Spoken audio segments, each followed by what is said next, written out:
né? Essa é a questão-chave, porque não tem nenhum mecanismo de cobrança nesse processo.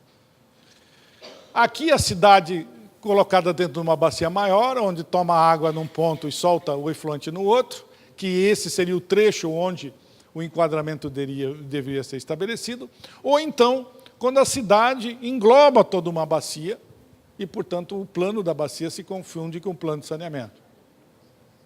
Portanto, espaços de gestão, a cidade produz impacto na quantidade e qualidade, esse impacto ocorre sobre a própria cidade. Quem sofre os impactos geralmente não são os que produzem, existe transferência de responsabilidade do público para o privado com responsabilidade jurídica. Portanto, você tem o espaço, a bacia, o domínio é do Estado ou da Federação, o gestor é o comitê, o instrumento é o plano de bacia. E na cidade, você tem a cidade, ou distrito, ou região metropolitana, os gestores é a cidade, porque o titular do serviço é a cidade, e o instrumento é o plano de saneamento.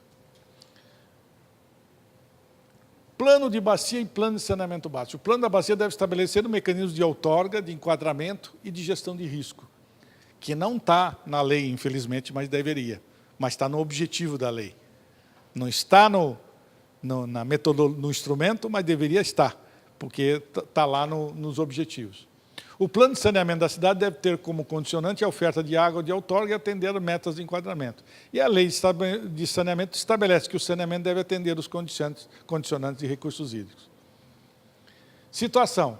O TR dos planos de bacia são deficientes e não atendem o previsto na legislação e não estabelecem os mecanismos mencionados. Geralmente os TRs que aparecem por aí, é um monte de reunião, parece que estão com uma reunite aguda, né? E tem diagnóstico. Mais do que isso não tem. Porque um plano, quando você vai fazer o plano da tua casa, o que você tem que fazer? Eu tenho que ter o terreno, eu tenho que ter quanto que eu vou gastar, onde que eu vou obter o dinheiro, e o meu projeto, para onde eu vou chegar lá no final. O plano tem o seguinte, a minha casa é assim, ou o meu terreno é desse jeito. Mas o que eu faço agora? Bom, agora o que você faz não faz parte do plano. Então, é um puro diagnóstico, né?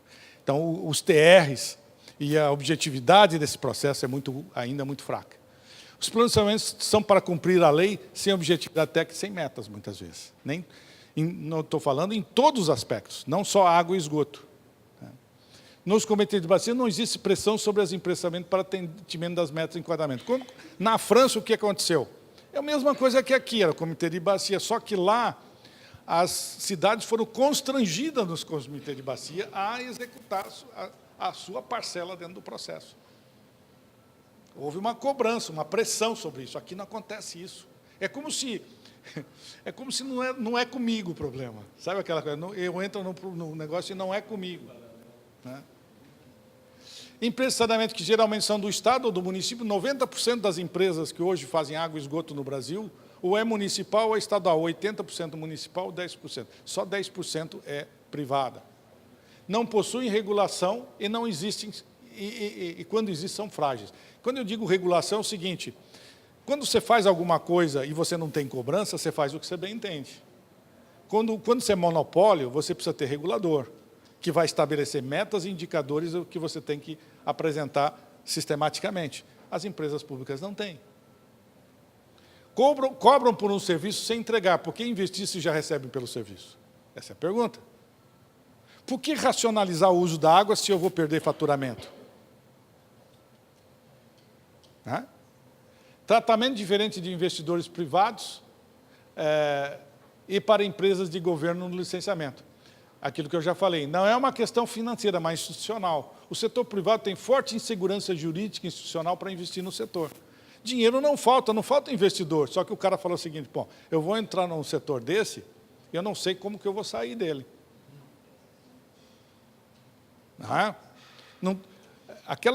Eu tenho dois bons exemplos, um de empresa privada e de empresa pública de excelente qualidade. O problema não é o tipo de empresa, é o serviço e a gestão, né? Os bons exemplos que eu mencionei, o caso de Medellín, Cartagena é um serviço privado, e é excelente o serviço, né? Monterrey é um serviço público, é excelente, Medellín também é um serviço público excelente, que uma estrutura, organização organizacional boa, né? Então, é possível. O problema é não ficar com ideologismo barato. Né? Se você perguntar, você é de esquerda ou de direita? Não, eu não sou nem de esquerda nem de direita, eu sou brasileiro. Tá? Eu estou interessado no país. Eu tenho que parar com essas coisas. Né? No Brasil, hoje, se você dizer, eu vou falar em política, todo mundo é de esquerda no final, né? É uma piada. Estrutura de gestão integrada, planejamento de gestão do uso do solo. Quer dizer, a estrutura urbana, você tem o planejamento urbano, a infraestrutura, o institucional, o socioambiente, o social e o político. Nos serviços de águas urbanas, você tem os 4 serviços, o desenvolvimento urbano, aspectos legais e as metas de qualidade de vida e ambiental. Portanto, esses devem ser vistos de forma integrada, eles não podem ser vistos de forma isolada. Né?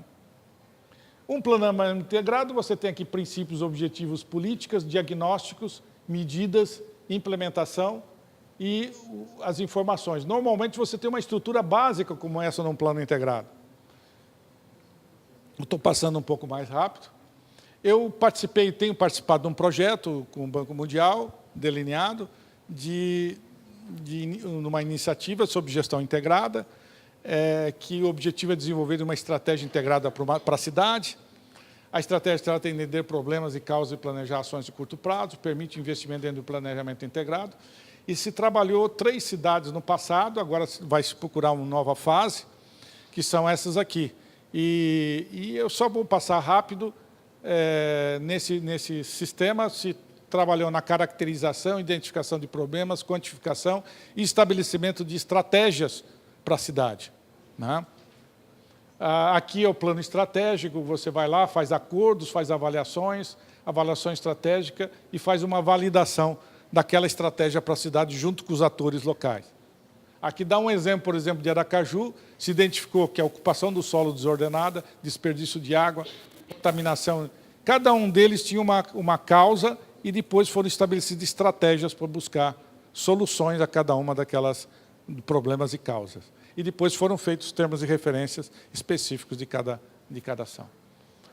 Aí lá no caso eram 400 milhões distribuídos num período de 10 anos, curtos, médio prazo. Cada estratégia pertence à entidade de governo do Estado e município e cabe em elas a sua implementação.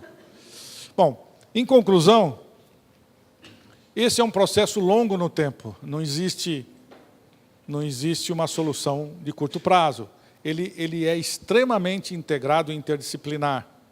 É o processo que necessita ações permanentes ao longo do tempo. O arranjo institucional de instituições permanentes é a condição necessária para que a estratégia possa ter sucesso. Portanto, não adianta ter governo, nós precisamos de Estado.